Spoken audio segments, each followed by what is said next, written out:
Hello friends, एक और अध्याय में आप सभी का स्वागत है।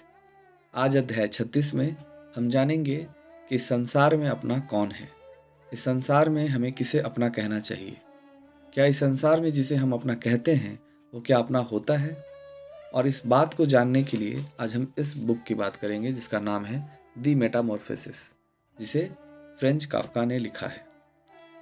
तो कहानी की शुरुआत ऐसे होती है कि एक ग्रेगर नाम का सेल्समैन है जो कि अचानक सुबह उठता है और पाता है कि वो एक कीड़ा बन चुका है। शुरुआत में तो उसके परिवार में दुख का बहुत माहौल होता है कि उसका बेटा और ये उसका भाई एक कीड़ा बन चुका है, लेकिन धीरे धीरे लाइफ जब आगे बढ़ती है और एक रूम में वो पड़ा रह जाता है, वो काम नहीं कर पाता है, वो घर की ज़रूरतें पूरा नहीं कर पाता है, तो वो परिवार के लिए ही बोझ बन जाता है और उसे परिवार ही पसंद नहीं करने लगता है। तो काफ्का ने इस कहानी में 3 बातें बहुत मुख्य रूप से रखी हैं।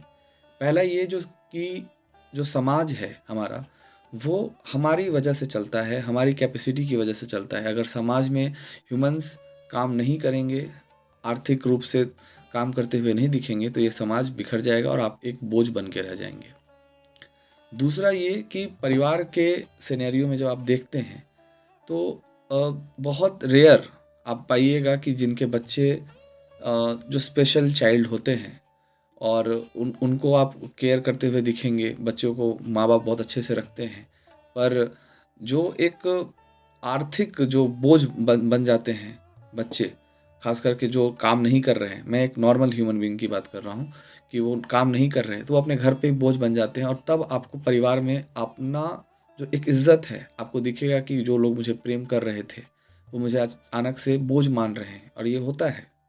और काफ्का ने इसमें बहुत अच्छे से दिखाया है कि आप जो प्रेम जिसे कह रहे हैं वो असली में आर्थिक डिपेंडेंस यानी कि इकोनॉमिक डिपेंडेंस की वजह से ऐसा हो रहा है। आप अगर उनके चीज़ों को पूरा नहीं करेंगे तो वो प्रेम प्रेम नहीं दिखेगा आपको। उसके बिहाइंड द कर्टेन जो चीज़ें दिखने लगेंगी, उसकी सच्चाई आपको दिखने लगेगी कि कितने लोग आपको असली में प्यार करते हैं। आई लव यू का असली में मतलब यहाँ पे कुछ है भी कि नहीं। और तीसरा इसमें काफ्का ने ये कहने की कोशिश की है कि असली में इंसान जन्म से अकेला है, मृत्यु के बाद तो जीवन ख़त्म ही हो जाएगा, लेकिन जीवन भर वो कहीं ना कहीं एक अकेलापन रहता है उसे, और वो अकेला ही जाता है, अकेला ही रहता है। जो समाज है एक मनोवैज्ञानिक सहारा बस है, एक साइकोलॉजिकल सपोर्ट है बस। और जब आप एक कीड़े की तरह दिखने लग जाएंगे, इसमें कीड़ा का मतलब ये नहीं है कि इंसान को उस दिन का वेट करना चाहिए जिस दिन वो कीड़ा बन जाए तब उसे ये सच दिखेगा। यहाँ कीड़ा का मतलब है कि आप अगर पूरी तरह से किसी पर बहुत ज़्यादा डिपेंडेंट हैं और आप किसी के काम नहीं आ रहे हैं, तो आपको यूज़लेस मान लिया जाएगा और आपको समाज से अलग कर दिया जाएगा पूरी तरह से। जब ग्रेगर को ये पता चलता है कि वो अपने घर के लिए बोझ बनता जा रहा है, बोझ बन गया है, उसे लोग घर में पसंद नहीं कर रहे, उसकी बहन चाह रही है कि काश मेरा भाई मर जाए और तो घर की जगह जो इसने छेक के रखी है, जगह इकट्ठा जो इसने रखी है, ये कम से कम खाली हो जाए, काश ये मर जाए। और ये बात सुनकर ग्रेगर को बहुत दुख लगता है कि यार मेरे परिवार वाले ही मेरे खिलाफ हैं, मुझे जीने नहीं देना चाहते, और वो खुशी खुशी मर जाना स्वीकार करता है ताकि उसके घर में वो एक बोझ कम हो जाए। तो आपको समझ में आ रहा है कि आप जो कहते हैं किसी को भी कि मैं तुमसे प्रेम करता हूँ या मुझे तुमसे प्यार है, तो कहीं ना कहीं आप भी, बहुत रेयरेस्ट ऑफ रेयर होगा कि आपको कोई ट्रू लव मिलेगा जो आपको आज़ादी देगा, जो आपके खुशियों में आपका साथ देगा, जो कहेगा कि तुम आगे बढ़ो। लेकिन कहीं ना कहीं अगर आप ध्यान से देखिएगा कि कोई अगर आपको आई लव यू कहता है तो बदले में आई लव यू टू भी सुनना चाहता है। कहीं ना कहीं ये एक्सचेंज दिखता है कि अगर तुम बोलोगे तो ही मैं बोलूँगा, यानी कि आप वो करेंगे तभी अगला आपको प्रेम भी करेगा।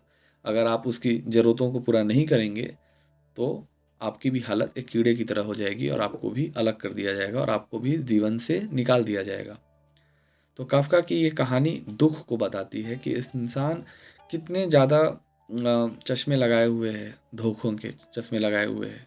उसे ये नहीं पता कि वो किसी की ज़िंदगी में कीड़ा ही है, लेकिन अगर उसकी उपयोगिता को पूरा नहीं कर पा रहा है उसके जीवन में, तो उसे कीड़ा मान लिया जाएगा, नहीं तो उसे प्यार किया जाएगा। तो हमारे क्षमताओं पर हमें प्यार किया जा रहा है, हमारा समाज हमें इसलिए पूज रहा है क्योंकि हम काम आ रहे हैं। आप कभी कभी देखिएगा जब नौकरी से लोग जाते हैं, निकाल दिए जाते हैं, रिटायर हो जाते हैं, तो उनकी इज़्ज़त कितनी रह जाती है उन्हीं समाज में जहाँ पे वो काम कर रहे थे। तो असली में काफ़्का यही कहना चाह रहे हैं कि ह्यूमन की कैपेसिटी पर ही पूरा का पूरा चीज़ सिस्टम डिपेंड करता है, उसका लव भी डिपेंड करता है, उसके रिलेशंस भी डिपेंड करते हैं। अगर आप नहीं कुछ करेंगे तो आप कीड़े के माध्यम से मतलब कीड़ा बन के ही रह जाएंगे और दुनिया आपको साइड लाइन कर देगी। तो आज के लिए इतना ही। धन्यवाद।